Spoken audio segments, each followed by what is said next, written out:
In a lot of cultures, it's polite, no, obligatory, for the man getting married to manage a bit of dignity and offer a price for the life of his wife soon to be. Usually, that price is a particular number of cows for the family to then pick out and sort in before it's just raw meat. Now, to my understanding, that is not how this marriage transaction was settled, which, in a lot of cultures, means one of three things. Firstly, Richard, as the eldest son and therefore sole heir to the Turvey family crown, I am contractually bound, all parity down, to use these people as an accountability crowd and ask, do you even have any cows? He doesn't. Which means it could be the second reason why they're getting married today, that Zara is more wealthy than Richard, making this whole ceremony a sort of shambles, because what's the point of marriage if the wife's not fragile and therefore in no need of more cattle? Am I right?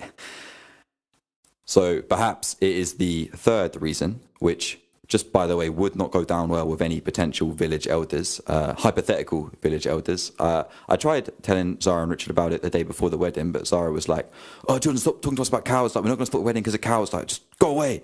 I turned to Richard and he was like, hashtag Soza not Soza. I don't know if that's even a thing. If this wedding is not about cows, but it's purely about love, then even in this culture, this marriage is a rebellion. Saying to a world that's forgetting to cherish it that they're ready for anything, then standing together against it all because their protection is heaven sent. It's a rebellion. With an enemy knocking at the door, then 10 of them, then 10 tens of them yelling that they're messengers of a hellish descent. But these two stay together even when they're not ready yet, because nobody's ever fully ready for everything. They are a rebellion. Because lovers can't be bought, but I've seen others still selling them. Because their rings can't talk, but they're calling round that there's no end, then saying there's no end again. Because this was forever in God's head for them. And we reach for what he teaches, not to be forgiven, or to give for giving's sake, or to forgive for living's sake, but for the world to see what he commend in us and them. So it's a rebellion because that journey should be easy, but the mission is tough.